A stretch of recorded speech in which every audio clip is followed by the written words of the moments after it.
எல்லோரும் இன்புற்றிருப்பதை தவிர வேறொன்றுமறியேன் பராபரமை.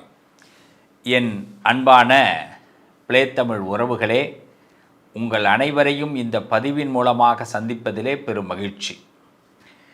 நம்ம இன்றைக்கி ரொம்ப அழகாக ஒரு விஷயத்தை பற்றி பேச போகிறோம். அதில் ரொம்ப முக்கியமாக நடைமுறை வாழ்க்கையில் இருக்கக்கூடிய சின்ன சின்ன சிக்கல்களை எப்படி நாம் சமாளிக்கலாம் அப்படிங்கிறது தான் இன்றைக்கி நம்ம பேச போகிறோம். இதில் முதல்ல இந்த உலகத்தில் நம்மளை யாராவது ஒருத்தவங்க வழி நடத்துனாங்க அப்படின்னா நம்ம ரொம்ப சீக்கிரமாக முன்னேற முடியும். இன்றைக்கி உலக வரிசையில் பணக்காரர்கள் வரிசையில் இருக்கக்கூடியவர்கள்லாம் பார்த்திங்கன்னா யாரோ ஒருத்தவங்க வழி நடத்தினவங்க தான். யாருமே தானாக தோன்றிய சுயம்பு லிங்கங்கள் கிடையாது. முன்னாடி யாரோ ஒருத்தவங்க ஒரு ஸ்கெட்ச் போடுறாங்க, அந்த ஸ்கெட்சை அவங்களால முடிக்க முடியல, அதை பார்த்துக்கிட்டே இருக்கிறாங்க. அந்த ஸ்கெட்சை இவங்க எடுக்கிறாங்க, இவங்க சக்ஸஸ் பண்ணிடுறாங்க. நீங்கள் கவனித்து பாருங்கள், முதல்ல ஒரு பிளான் போட்டவங்க அது வெற்றி அடைஞ்சாங்களா, அந்த பிளான் போட்டு அது அங்கேயே ஃப்ளாப் ஆகிட்டு அவங்க விட்டுட்டு போயிருப்பாங்க, அதிலேருந்து வந்தவங்க தான் அதிகமாக வெற்றி பெற்றவர்களாக இருப்பாங்க. இன்றைக்கி நம்மளுடைய ஜென்ரேஷனில் நம்ம நிறைய விஷயங்களை தெரிஞ்சுக்கிறதுக்கு முக்கிய காரணம் யாராக இருக்கும் அப்படின்னா நம்ம கற்றுக்கிறது தான். ஒவ்வொரு நாளும் ஒவ்வொரு பாடத்தை ஆண்டவன் கற்றுக் கொடுக்குறான். எல்லாரோட வாழ்க்கையிலையும் நீங்கள் எடுத்துக்கலாம். நீங்கள் நிம்மதியாக நீங்கள் ஒரு நாள் தூங்குறீங்கன்னா அடுத்த நாள் அந்த நிம்மதியோடு எழுந்திருக்கணும் அப்படின்னா நீங்கள் ஏதாவது ஒரு பாடத்தை கற்றுக்க போகிறேங்கிற ஒரு நம்பிக்கையோடு எழுந்தால் தான் நிம்மதியோடு எழுந்திருக்கலாம். இன்றைக்கி என்ன நடக்க போதோ தெரியலப்போ அப்படின்னா அந்த நாளே நமக்கு விரயமாயிடும். இன்றைக்கி இந்த ஒரு பாடத்தை இந்த காலம் கற்றுக் கொடுக்க போகுது. என்ன வேணாலும் கற்றுக் கொடுக்கலாம். அது என் குடும்ப உறுப்பினர்களால் எனக்கு ஒரு பாடம் கற்றுக்கலாம், என்னுடைய தொழிலால் ஒரு பாடம் கற்றுக்கலாம், என் நண்பர்களால் ஒரு பாடம் கற்றுக்கலாம், இல்லை ஊடகத்தின் மூலமாக ஒரு பாடம் கற்றுக்கலாம். ஏதோ ஒரு வகையிலே நான் ஒரு பாடத்தை கற்றுக்கொள்ளப் போகிறேன் அப்படிங்கிறது தான் உறுதி. இன்றைக்கி எந்த பாடத்தை நீ எடுக்க போகிற, எனக்கு நான் தயாராக இருக்கிறேன் அப்படின்னு இந்த பிரபஞ்சத்தை பார்த்து நாம் ஒரு கேள்வியை வைத்துட்டு அன்றைக்கி காலையில் எழுந்தோம்னா, என்னடா இன்னும் பாடம் கற்றுக்கலையேன்னு அந்த நாளை நாம் கடக்கும் பொழுது நிம்மதியாக கடக்க முடியும். அப்படி ஒரு பாடம், இந்த பாடத்துக்கு தான் இன்றைக்கி இவ்வளோ நாளா, ஓகே தேங்க்யூ சூப்பர், இன்றைக்கி இந்த பாடத்தை கற்றுக்கிட்டேன். அப்போ நம்ம என்ன பண்ணுவோம், அதை கற்றுக்கிட்ட பாடத்தை மறுநாள் நம்ம என்ன பண்ணுவோம், அது நமக்கு வழிகாட்டும். இப்படி ஒரு வழிகாட்டலை தான் இந்த கிரகங்களும் நாம் வணங்கக்கூடிய இறைவனும் நமக்கு கொடுத்துக்கிட்டே இருக்கிறாங்க. மரணம் என்னைக்கு அப்படின்னு யாருக்காவது தெரிஞ்சு போயிடுச்சுன்னு வச்சுப்போம், நிம்மதியாக இருக்க முடியுமா சொல்லுங்கள். இன்னும் ஒரு 10 நாள் தான் தம்பி இருக்க அப்படின்னு எனக்கு ஒரு ஆண்டவன் எனக்கு சொல்லிட்டான், என்னால் நிம்மதியாக இருக்க முடியாது. அதே நீ 10 நாளில் இந்த இடத்த அடைய போகிற தம்பி அப்படின்னு ஒரு இலக்கு எனக்கு கிடச்சிருச்சு, எவ்வளோ நம்பிக்கையோடு இருப்பேன். 10 நாளா, 10 நாள் எனக்கு கிடச்சிருமா, ரொம்ப கஷ்டமாக இருக்கேங்க. எப்படியாவது அது மட்டும் எனக்கு அந்த ஒரு வேலை கிடச்சிட்டா போதும், கல்யாணம் ஆகிட்டா போதும், குழந்தை பெற்றுக்கிட்டா போதும், நான் தொழிலில் நல்ல நிலைமைக்கு வந்தால் போதும், நான் ஜெயிச்சிட்டா போதும், அரசியலில் நான் நின்றுட்டா போதும், 10 நாள் இது நடக்க போகுது அப்படின்னு சொன்னால் எப்படி இருக்கும், எவ்வளோ ஒரு ஹாப்பி. அதே 10 நாளில் நீ செத்து போயிடுவேன் அப்படின்னா புரியுதா? அப்போ நெகட்டிவான வேர்ட்ஸ் எங்கெல்லாம் வருதோ, நம்ம மனசு ஏற்றுக்க முடியாத வார்த்தைகள் எங்கெல்லாம் வருதோ அந்த இடத்த விட்டு முதல்ல ஒதுங்கி வாங்க. இந்த உலகம் சவால். நான் தினசரி ஒரு பாடத்தை கற்றுக்கொள்கிறேன், இந்த பாடத்தை நான் இன்று சவாலாக ஏற்றுக்கொள்கிறேன் அப்படி ஒரு சபதம் எடுத்து ஒவ்வொரு நாளும் பொழுது விடியும் பொழுது நிம்மதியோடு எழுந்து பாருங்கள். நமக்கே ரொம்ப சந்தோஷமாக இருக்கும். இன்றைக்கி நான் இதை ஜெயிச்சிருக்கேன்டா, இன்றைக்கி இதை சமாளிச்சிருக்கேன்டா, இன்றைக்கி என் குடும்பத்தில் இந்த சண்டை வராமல் நான் தடுத்திருக்கேன்டா, இன்றைக்கி இந்த குடும்பத்தில் உள்ள உறுப்பினர்களை திருப்திப்படுத்தியிருக்கேன்டா, நான் என்னுடைய ஃபேமிலியில் நான் இந்த விஷயத்தை நான் சக்ஸஸ் பண்ணியிருக்கிறேன்டா, என் ஒர்க்கில் இந்த சாட்டிஸ்ஃபைட் பண்ணியிருக்கேன்டா, இவங்களோட நான் இவ்வளோ அழகாக பேசியிருக்கேன்டா, எனக்கு கோபமே வரலடா, இப்படிலாம் நமக்கு தோணும். இதுதாங்க வாழ்க்கை. அப்போ இது யார் தருவா? குரு தான் தருவார். அப்படிப்பட்ட குரு உங்களுக்கு அற்புதமான நல்ல விஷயங்களை இந்த காலகட்டத்தில் கொடுக்க போகிறார். குரு பகவான் வக்கரத்தில் இருந்தவர் மார்ச் மாதம் 17ஆம் தேதி முதல், இந்த 2026 மார்ச் 17ஆம் தேதி முதல் நிவர்த்தி அடைகிறார். இந்த நிவர்த்தி அடைகிறதுனால நம்ம வாழ்க்கையில் நடக்கக்கூடிய மிராக்கள் என்னென்ன ஒவ்வொரு ராசிக்கும் பார்க்க போகிறோம். வாங்க பார்ப்போம். தனம் தரும் கல்வி தரும் ஒரு நாளும் தளர்வறியா மனம் தரும் தெய்வ வடிவம் தரும் நெஞ்சில் வஞ்சமில்லா இனம் தரும் நல்லெனவெல்லாம் தரும் அன்பர் என்பவர்க்கே கணம் தரும் பூங்குழலால் அபிராமி கடைக்கண்களே. என் அன்பான சொந்தங்களே, இந்த கும்பத்துக்கிட்ட பேசும்போது மட்டும் என்னுடைய சொந்தமாக நான் ஆயிடுவேன். கும்பத்திற்கு எனக்கு ஒரு நல்ல நெருக்கம் தொடர்பு உண்டு. எப்படின்னா, நீங்கள் என்ன மனசில் நினைக்கிறீங்கிறத ஏறத்தாழ என்னால் தெரிஞ்சுக்க முடியும். நான் என்ன நினைக்கிறேங்கிறதையும் உங்களால் தெரிஞ்சுக்க முடியும். அதாவது சிறைச்சாலையில் இருப்பவங்க குற்றவாளிகள் அப்படின்னு சொல்லுவாங்க. நிறைய பேர் பாருங்கள், சிறைச்சாலையில் ஒர்க் பண்ணுவாங்க. அப்போ அவங்க குற்றவாளியா? சில குற்றவாளிகளே பார்த்திங்கன்னா குற்றம் சுமத்தப்பட்டவர்களாக இருப்பாங்க, குற்றம் செய்தவர்களாக இருக்க மாட்டாங்க. இப்போ ஏறத்தாழ பார்த்திங்கன்னா கும்பராசிக்காரர்கள் எப்பயுமே பார்த்திங்கன்னா குற்றம் சுமத்தப்பட்டவர்கள், அவர்கள் குற்றவாளிகளே கிடையாது. என்ன ஒரு தீர்ப்பு யாராவது வழங்க சொல்கிறாங்க அப்படின்னா இதை தான் நான் ஜட்ஜாக இருந்து தீர்ப்பு வழங்குவேன். ஏன்னா செய்யாத தப்புக்கு அதிகமாக தண்டனை வாங்கியவர்கள் கும்பராசிக்காரர்கள். எது நல்லதுன்னு நினச்சி செய்து அது தவறாக போனதில் முதலிடம் வகித்தவர்கள் கும்பராசிக்காரர்கள். அவங்களுக்கு கணக்கு போட தெரியாது.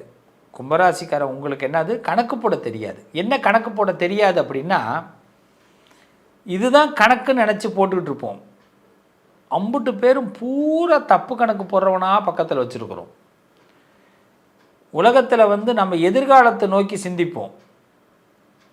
இது நம்மளுடைய நல்ல எண்ணம். கும்பத்துக்கு நம்மளுடைய எதிர்காலம் மட்டும் இல்லை, ஒரு ஆடு மாடு வாசலில் நின்னா கூட அதிலும் நல்லா இருக்கணும்னு நினைக்கிறவர்கள் கும்பராசிக்காரர்கள். ஒரு பண்ணி நின்னா கூட அதை என்ன அதுக்கு ஏதாவது ஹெல்ப் பண்ணணுமான்னு தோணும். அப்படி ஒரு நல்ல மனசு படைத்தவர்கள். ஆனால் அவங்கள குற்றம் சுமத்துவாங்க. மற்ற எல்லாரும் அவங்க மேலே ஒரு குற்றத்தை சுமத்துவார்கள். இதான் கும்பராசி. இன்றைக்கும் சொல்லுவாங்களே, தொடர்ந்து இதை சந்தித்து வருவார்கள். அதனால தான் சிறையில் இருக்கக்கூடிய ஒரு எண்ணம் அவங்களுக்கு இருக்கும். ஒரு கட்டுப்பட்டு, ஒரு கை கட்டுப்பட்டு இருக்கிற மாதிரி இருக்குங்க சார்.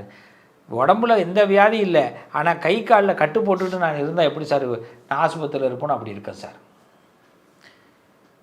என்னால் உறவுகளை புரிஞ்சிக்க முடியல, என்னால் இந்த உலகத்தை புரிஞ்சிக்க முடியல, நான் நினைக்கிறத அவங்களாலையும் புரிஞ்சிக்க முடியல. இப்போ இதான் பிரச்சனை. யார் மேலேயும் குறம் இல்லை. உன்னை சொல்லி குற்றம் இல்லை, என்னை சொல்லி குற்றம் இல்லை, காலம் செய்த கோலமடா அப்படின்னு ஒரு பாட்டு இருக்கும்ல, இது கும்பத்துக்கு ரொம்ப கரெக்டாக பெஸ்ட்டாக இருக்கும். இந்த கமலஹாசன் படத்தில் வரக்கூடிய எல்லா சோகமான பாட்டும் கும்பத்துக்கு எப்பயுமே எடுத்து போட்டிங்கன்னா கரெக்டாக இருக்கும். கமலஹாசன் படத்தை நீங்கள் வேணால் போய் பாருங்கள். அபூர்வ சகோதரரில் ஒரு பாட்டு பாடுவார். இந்த குள்ளனாக இருப்பார் அவர். அது ஒரு பாட்டு ஒன்று வரும். உப்பு விற்க நேரம் காற்று மழை பெய்ய நேரம் உப்பு விற்க போனேன். இந்த பாட்டை ஒரு தடவை சும்மா கேட்டு பாருங்களேன். இது அப்படியே கும்பராசிக்காரவங்க அப்படியே மனசில் ஒரு மிகப்பெரிய ஒரு பாதிப்பை ஏற்படுத்தும். ஒரு வசூல் ராஜா எம்பிபிஎஸ்ன்னு ஒரு படத்தில் கூட பார்த்திங்கன்னா ஒரு சீனில் ஒரு ரொம்ப எமோஷ்னலாக ஒரு சீன் வரும். அதில் அதாவது அவர் அழுகிற மாதிரி அழுதுகிட்டே அந்த பாவனையில் பேசுவார். அது ஒரு நல்ல சீனு. அது எனக்கு சொல்ல முடியல, வார்த்தைகள் அதை பார்த்தீங்கன்னா தெரியும். அதாவது லாஸ்ட்டில் அந்த உண்மைகள்லாம் தெரிஞ்சிடும். உண்மைகள்லாம் தெரிஞ்சதுக்கு பிறகு அவர் கமலஹாசன் பேசுவார். அந்த சீன் ஒரு அருமையான வார்த்தை. இது எதுக்கு நான் இந்த கமலையும் கும்பத்தையும் இப்போ இதெல்லாம் ஒன்று சேர்க்குறேன் அப்படின்னு நினைக்கலாம். பெயின் இது மாதிரி பெயின் உள்ள இந்த கும்பராசிக்காரர்களுக்கு ஒரு பெயர்ச்சி இல்லை, 2 பெயர்ச்சி இல்லை, ஒரு நிவர்த்தி இல்லை, 2 நிவர்த்தி இல்லை, பல நிவர்த்திகள் தேவைப்படுது. அப்போ இந்த குரு வக்கரத்தில் இருந்தவர் என்ன பண்ணுறாருன்னா 5ஆம் இடத்துல இருந்தும் புண்ணியம் இல்லாமல் ஒரு 5 மாதம் இருந்திருக்கார். இந்த குரு வக்கரத்தில் இருக்கும்போது புண்ணியம் இல்லை. அப்போ எப்படிப்பட்ட புண்ணியம் இல்லைன்னா, கை விலங்குகள் போட்டு மன விலங்குகள் போட்டு வாயில் தைக்கப்பட்டு இருந்திருக்கிறாங்க கும்பராசினா இது 100% உண்மைன்னு சொல்லலாம். சார் நான் ஒரு விஷயத்தை சொல்கிறேன் சார், ஒரு உண்மையை சொல்கிறேன், அது எனக்கே பாதகமாக போகுது சார், என்னோடய ஃபேஸ் ஆக்ஷனை பார்த்துட்டு என்னை தப்பாக பேசுகிறாங்க சார்னு சொல்லுவாங்க. உன் முகரக்கட்டையை மாற்றி உங்கள் முகரக்கட்டை காட்டி கொடுத்துருச்சுன்னுவாங்க. சார் அதுக்கு நான் என்ன சார் பண்ணுறது? என் முகரக்கட்டைக்கு உண்மை தான் தெரியுது. என் முகரக்கட்டைக்கு பொய் தெரிய மாட்டேங்குதே. இப்போ கும்பராசிக்காரவங்களுடைய புலம்பல் இதுதான். என் முகரக்கட்டை நடிக்க தெரிஞ்சால் நான் நல்ல நடிகனாக இருந்தால் பெரிய ஆளாக இருப்பேனே, நடிக்க தெரியலையே. சிம்பு ஒரு இதில் சொல்லுவார், நடிக்க தெரியாது அப்படின்ற மாதிரி தான். அதனால தான் கும்பராசிக்காரர்களுக்கு ஏற்றத்தை விட இறக்கம் அதிகமாக உண்டு. இறக்கமும் அதிகமாக உண்டு, அதனால் இறக்கமும் அதிகமாக உண்டு. இப்படிப்பட்ட பிள்ளைகளுக்கு இந்த 5ஆம் இடத்துல குரு பகவான் இருந்து ஒரு பவர் இல்லாமல் ஆக்கிட்டாரு. ஆனால் இப்போ பாருங்கள், அந்த மார்ச் 17க்கு பிறகு அவர் நிவர்த்தி ஆகிறதுனால நீங்கள் இதுக்கு முன்னாடி போட்ட விதைகள் எல்லாம் இப்போ உங்களுக்கு மரமாக முளைக்கப் போகிறது. உங்களுக்கு அது பலனாக அமையப் போகிறது. நிறைய உறவுகளை அழகாக புரிஞ்சுக்கிட்டீங்க, நிறைய மனிதர்களை அழகாக புரிஞ்சுக்கிட்டீங்க. இனிமேல் நீங்கள் ஆடுற ஆட்டம் நல்லா இருக்கும். அதுக்கு குரு சப்போர்ட் பண்ணுவார். இந்த வக்கரத்தில் நிவர்த்தி ஆகும் பொழுது சில பேருடைய வக்கர புத்தி உங்களுக்கு கண்ணில் விழுந்துடும். உங்கள் பக்கத்தில் இருக்கிறவங்க, தெரிஞ்சவங்க, அறிஞ்சவங்களுடைய வக்கர புத்தி சி அப்படின்னு இந்த வேர்டை நீங்கள் சொல்லாமல் இருக்கவே முடியாது. சி அப்படின்னு என்னென்னா, கேவலம் இவங்களோட நான் இவ்வளோ நாள் நம்பியிருக்கேனா, கேவலம் இவங்களோட இவ்வளோ நாள் நான் பேசியிருக்கேனா, இந்த வேர்டு உங்கள் மைண்டில் போய் கண்டிப்பாக பதிவாகும். என் நண்பர்களே, என் உறவுகளே, இதுக்கு ஒரு பெரிய பக்குவம் வரணும். இதுக்கும் ஒரு பக்குவம் வரணும். சுயநலம் இல்லாத ஒரு உலகத்தில் நம்மளால் வாழ முடியுமானா முடியாது. ஐயாங்கிற ஒரு படத்தில் சரத்குமார் ஒரு பாட்டு ஒன்று வரும், சுயநல பூமி ஐயா துறன்னு. இது சுயநல பூமிங்கிறத நம்ம நிறைய இடத்துல தெரிஞ்சுக்கிட்டோம்.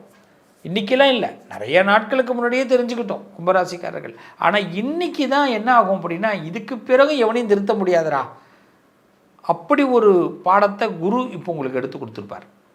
ஸோ இப்போ இந்த குரு வக்கர நிவர்த்தி ஆகிறதுனால சில நண்பர்கள் மூலமாக, சில நல்ல மனிதர்கள் மூலமாக, உங்கள் எண்ணத்தையும் புரிந்து கொள்ளக்கூடிய நல்ல மகான்கள் மூலமாக உங்களுக்கு நல்லது நடக்கப் போகுது. ஸோ மனசை விட்டு சில பேர்கிட்ட பேசி பாருங்கள். நல்ல நண்பர்கள், குருமார்கள், மகான்கள் தரிசனம் கிடைக்க போகுது. இந்த காலகட்டம் உங்கள் மனசில் இருந்த பாரம் இறங்க போகுது. எது கிடைக்குதோ கிடைக்கலையோ பாரம் இறங்கினா போதுங்க. நம்ம மேலே ஏற்பட்ட பழியை நம்மளுடைய காலங்களும் காரியங்களும் கண்டிப்பாக அது நமக்கு நல்ல பதிலை கொடுக்கும். நம்ம பழியை சுமந்துக்கிட்டு இருக்கோம்னு நினைக்காதீங்க. காலம் அது உணர வைக்கும். மற்றவங்க முகத்தில் கரி பூசிடும். நீங்கள் வெயிட் பண்ணுங்கள். இந்த குரு அதை தான் உங்களுக்கு கொடுக்குறார். இந்த குரு வக்கர நிவர்த்தி ஆகிறதுனால உங்கள் வாழ்க்கை மேம்பட போகிறது. துணிச்சலோடு நீங்கள் எல்லாத்தையும் மெயின்டைன் பண்ணுங்கள். நீங்கள் ஒவ்வொரு சனிக்கிழமையும் நீங்கள் சிவபெருமானை போய் வழிபாடு பண்ணுங்கள். சிவனோடு காண்டாக்ட் பண்ணுங்கள். துர்க்கைன்னு சொல்லுவாங்க, அந்த துர்க்கையை கனெக்ட் பண்ணுங்கள். துர்க்கை சிவன் சனிக்கிழமையில் மீட் பண்ணி பாருங்கள். திங்கக்கிழமையிலையும் சேர்த்து மீட் பண்ணி பாருங்கள். ஒரு கனெக்ட் ஆகுங்க, கடவுள்கிட்ட பேசுங்க. இந்த சகோதரன், இந்த குரு, இந்த நண்பன் உங்களோடு இருப்பேன். வாழ்த்துக்கள், நல்லது நடக்கும். நான் ஆரம்பத்திலே சொன்னேன், நீங்கள் எல்லாருமே என்னுடைய உறவுகள், நீங்கள் எல்லாருமே என்னுடைய பிள்ளைகள், நீங்கள் எல்லாருமே என்னுடைய நண்பர்கள். ஒரு நண்பனாக, ஒரு குருவாக, ஒரு தந்தையாக உங்களோடு நான் என்றும் தொடர்பில் இருப்பேன். ப்ளே தமிழ் நேயர்கள் என்றைக்குமே நீங்கள் தன்னம்பிக்கையோடு இருக்கணும். நம்ம வாழ்க்கையில் பல டிஸ்டர்பன்ஸ் வரும், நிறைய டிஸ்டர்பன்ஸ் வரும், மனசில் அழுத்தங்கள் வரும், வருத்தங்கள் வரும். இது எல்லாம் நம்மளால் வருதான்னு கேட்டால் நம்மளால் வரல, நம்ம பக்கத்தில் உள்ளவங்களால தான் வரும். அவங்க ஏதாவது சொல்கிற வார்த்தைகள் நமக்கு ரொம்ப பெயினை கொடுக்கும். நமக்கு பெயின் இருக்குன்னே அவங்களுக்கு தெரியாமல் அவங்க கடந்து போயிடுவாங்க. அதை நம்மளால் கடந்து வர முடியாது, சிக்கிப்போம். நம்ம பட்ட ஆசைகள், நம்ம ஏதோ ஒரு நம்பிக்கையில் ஒரு விஷயத்தை நம்பும்போது அது ஈஸியாக நம்ம இருக்குன்னு நினப்போம். அது போக போக ரொம்ப டஃப்பாக இருக்கும். இப்படிலாம் இருக்கிற நேரத்தில் தான் இறைவனை ரொம்ப நம்ம வழிபாடு பண்ணணும். இந்த உலகத்தில் நல்ல சக்தின்னு ஒன்று இருக்குது, கெட்ட சக்தின்னு ஒன்று இருக்குது. கெட்ட சக்தியை பற்றி நம்ம நினைக்க வேண்டாம், நல்ல சக்தியை பற்றி நம்ம நினைப்போம். நல்ல சக்தியை நம்ம எப்படி கொண்டு வரணும்னா, நல்லவர்களோடு பேசுவது, நல்லதை பேசுவது, நல்லதை நினைப்பது. ரொம்ப சிம்பிளாக தெரிஞ்சுக்கிங்க. வாயிலேருந்து வரக்கூடிய வார்த்தைகளை விட மனசில் நினைக்கிற எண்ணத்துக்கு பலம் அதிகம். அந்த எண்ணத்தை அறிந்தவன் தான் இறைவன். இறைவன் அப்படின்னா உங்கள் மனசுக்குள்ளே இருக்கக்கூடிய எண்ணத்தை அறிந்தவன். அதனால் அந்த எண்ணத்தை அவன் என்ன பண்ணுவான், அப்படியே ஆகட்டும் அப்படியே ஆகட்டும் சொல்லிக்கிட்டே இருப்பான். ஸோ எண்ணத்தில் இப்போதைக்கு நல்ல விதையை போடுவோம்.